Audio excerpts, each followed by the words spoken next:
Welcome back to the Lee channel. It's been a while, but we have yet again a new video on something I'd like you to watch. Today we're gonna hopefully break this video down into two parts, and each part hopefully not that long. The first part we will look at 2D forces and how to break your forces into components and use them. Then we will look at how we apply them in equilibrium cases when we talk about what happens with acceleration being zero. So let's get started right away. Now, most of the time we've been dealing with forces that were either along the horizontal direction or in your vertical direction. But what happens if they're at a diagonal? So in order to analyze these cases, we need to break down these forces into their components. And more specifically, their x and y components, and we must use them instead. Just like in kinematics, when we talked about different components in the x and y direction, these components and forces also work independently from each other as well. Which means when you have an F-net equation, remember that it can only be used either in the x direction or in the y direction, which means you need a separate F-net equation for different axes. So you never want to include a force in a x component force in an F-net y equation. Never do that. So never cross-pollinate those forces. So that's the basics. Let's take a look at how we apply them into two examples. Example number one. We have two children. They're pulling on a toboggan that is 1.2 kilograms as shown below. If they pull on the ropes parallel to the ground, determine the acceleration of the toboggan. Friction is negligible.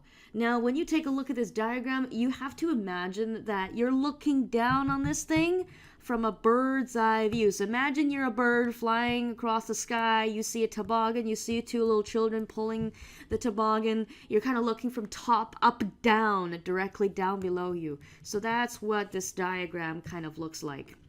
And so these two forces here are labeled for you, and consequentially these are the same, which is nice. And I'm going to call these force applied here. And of course they are the same, so we don't have to really worry about dealing with two separate forces. Okay, so we need to find the acceleration, which means first things first, let's draw the free body diagram. Now, because we're looking at a bird's eye view, we can't really draw the normal force and the force due to gravity because they'd be either going in or out of the page, which doesn't make sense in this case. There are no friction forces, which means the only forces acting on the toboggan are the two FAs. So what I'm going to do now is we have a free body diagram actually already done for us. The next step is to break these down into the components, similar to what we did in kinematics. And again, if you have no idea what to do next, you can always break your forces down into their components because, you know, if you have absolutely no clue what to do.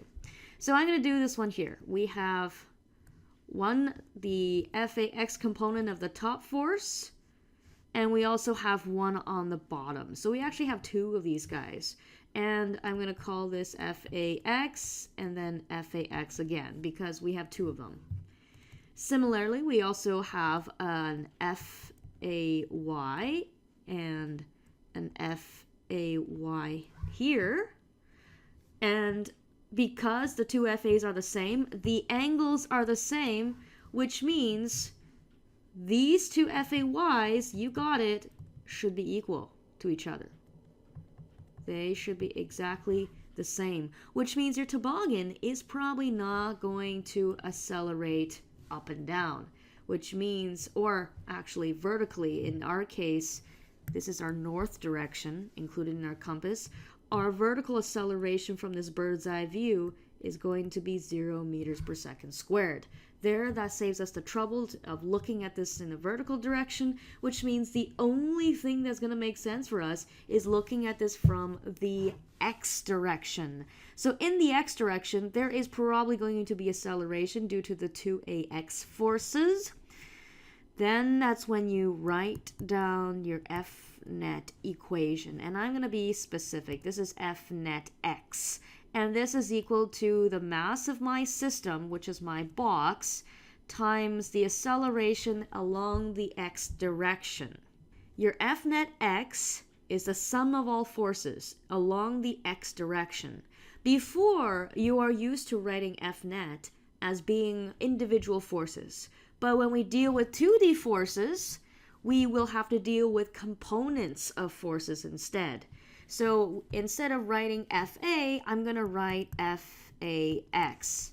And because we have two of them, I'm going to say we have 2 times FAX is equal to the mass of the system times its acceleration. Which means if we want the acceleration, all we have to do is to divide both sides by mass to give us 2FAX over mass. We unfortunately do not have FAX yet. We do have the mass, but we can find FAX. Okay, so let's divide this section in half, and over here let's figure out FAX. If you take a look at FAX, it is part of your right triangle. And going back to components, and again, if you completely don't remember how to take the components of a vector, you need to go back a few lessons and watch that video. I believe it's 2.02, I believe, but check that one out on breaking down vectors into their components. Okay, so let's take a look. We want the adjacent side. We have the hypotenuse, which is 2.7 newtons, and to get the adjacent side, we are going to need the cosine of 35. So I'm going to do this one the long way, but over time I'm going to write them in one go. So here we have cosine of 35. This is FAX over FA, which that's 2.7 newtons, which gives us FAX multiplying FA to both sides. We get FAX is FA times cosine 35, where FA is equal to 2.7 newtons, okay? So that means we can rewrite this FAX is 2.7 times cosine of 35.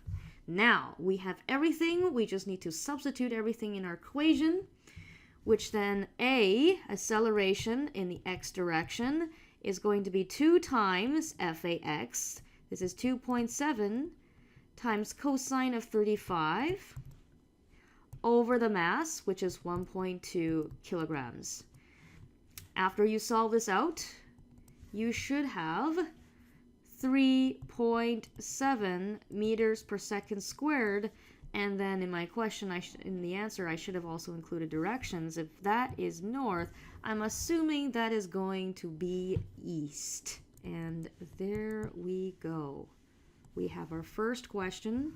So here's a few takeaways. Free body diagram, always. We've added an extra step. The extra step is breaking your forces down into their components. Now, in this case, finding the components relative to the axes was simple because we've determined along the red line I've drawn is our x-axis or their horizontal components. And then we have the vertical component being the y. So we kind of made that assumption going off with this question. And you'll see in most, if not all of these cases, we're going to be dealing with those. But we will deal with situations where our axis is different. So tune in on that one later, but keep that in mind. So let's move on to example number 2. Example number 2 is a boy pulls his 8-kilogram box of toys by a rope that angles 32 degrees above the horizontal. That's terrible wording, sorry about that. If he pulls with a force of 120 newtons and the force of friction acting on the box is 85 newtons, what is the acceleration of the box? Ooh, I can even ask what is the coefficient of friction in this question. Maybe that's something you could figure out yourself. Okay, so either way, let's give this one a shot. Now, first things first, we always draw a free body diagram, starting with our 80, oh, we have one already, we have 120 newtons, and we're told the friction force in this case. Ooh, how, you know, it just makes your life a lot easier. I should have just given you the coefficient of friction and asked you to deal with all that stuff. But anyways, force of friction, going backwards, and we know this one is 85 newtons. There are some other forces. There is the normal force and also the force due to gravity.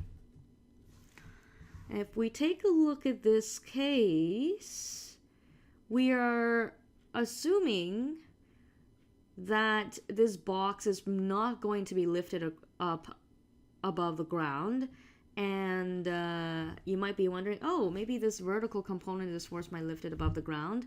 You can always give it a try and test it out, but generally speaking, I wouldn't be trolling you. You probably wouldn't get a case where I do that, but it's always good to check. Anyhow, we have our forces labeled. Check if you have everything. This one's already labeled for us, and I'm just going to say this is our FA. And next thing is we're going to determine our axes before we even break our forces into our components. In fact, that's going to be something important later on. So in this case, again, it's very simple. You have the axes going left and right. And here's the trick to determining your axes. When you determine your axes, you want to choose at least one axis in the direction of your acceleration. And in this case, below, your box is probably going to be accelerating towards the right. So I'm going to choose my axes to be, my x-axis to be this one. And then, how do I choose my other one? It is a lot easier if you choose the other axis that's perpendicular to that direction of acceleration, which gives you the whole picture. So in this case, the axis was determined this way.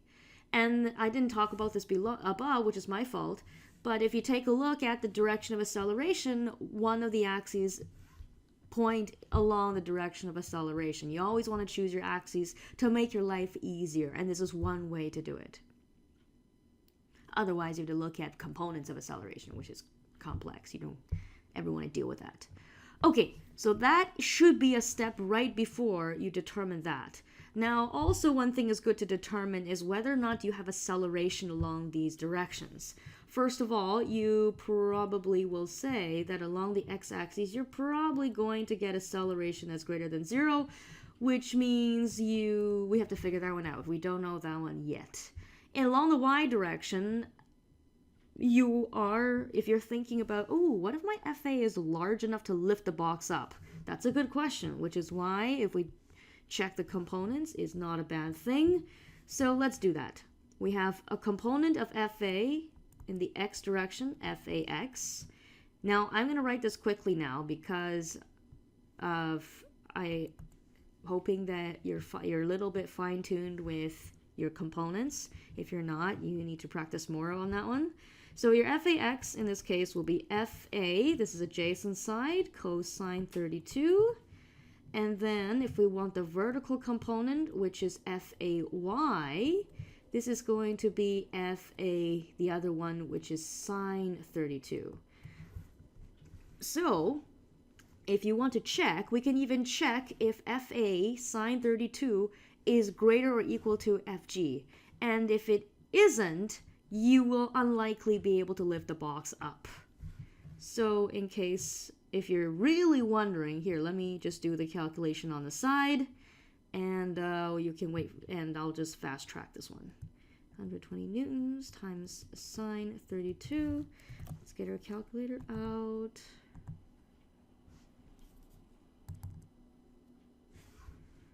So 122 sine 32. 63.59.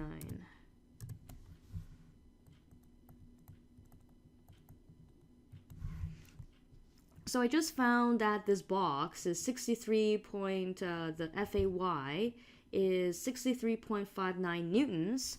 And then for gravity, this is 8 kilograms times 9.81, which is roughly about 80 newtons, and which is much more than FAY. So FAY is not great enough to lift up the box in the Y direction, which we can now safely say that along the Y direction, we do not have acceleration. So we can say this is equal to 0. We don't have to worry about that one. And then you can think about, well, if part of my force is used to lift the box upwards, think about what would happen to the normal force that has to be exerted on the box to keep it on the ground. So that's something you can think about, and how that affects friction, which is something I should have done to make this problem more difficult. But it's not the case, so that's you're safe from my evilness. Okay, so we will look at the AX in the acceleration in the X direction, which we know it must be greater than 0, and that's the acceleration we're looking for. Let's do our F net X equals to MAX. So then, again, we are no longer looking at just the forces. We're looking at components and forces. If you look in the the X direction, the only two forces is your force of friction and the FAX, and that's it. There's no other horizontal forces, which means the net force, the sum of the forces, include FA cosine 30. Actually, let me just write this out a little bit more. As you can see that this is FAX, and because friction opposes the forward acceleration, we subtract the force of friction, giving us mass times the acceleration. And if I have to write this down a little bit more, it will look like this.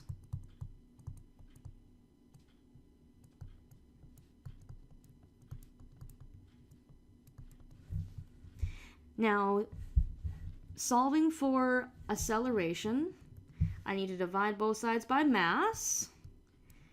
And once that is done, I can then write my equation for AX.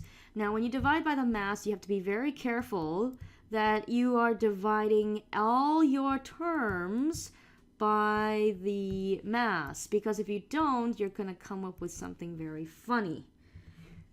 And also not the right answer. So FA is 120 times cosine 32. You're given friction to be 85 newtons all over the mass, which is the 8 kilograms.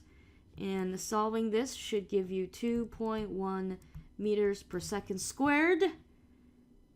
Let's say this is towards the left. Okay. It never hurts to include directions in your question, and if you want, you can actually label your diagram having positive direction. This is the left, so this way you're very clear with your final answer, since acceleration is a vector. Okay, all right, so here we go. I asked this question below here because I was trying to get you to think what would happen to the normal force. But here is a question you can try on your own, is to find the coefficient of friction. Okay, find the coefficient of friction and then see what that would give you. And you just have to be very careful what you use as your Fn, because I'm going to give you a hint. Your Fn is not equal to your Fg, and I have emphasized this a lot. This is where it appears, so be very careful. Other than that, that is the first part of this video. Please tune in for the second part of the video when we talk about what happens when we apply 2D forces when the acceleration is 0. Otherwise, thank you for watching this video, and I'll see you back.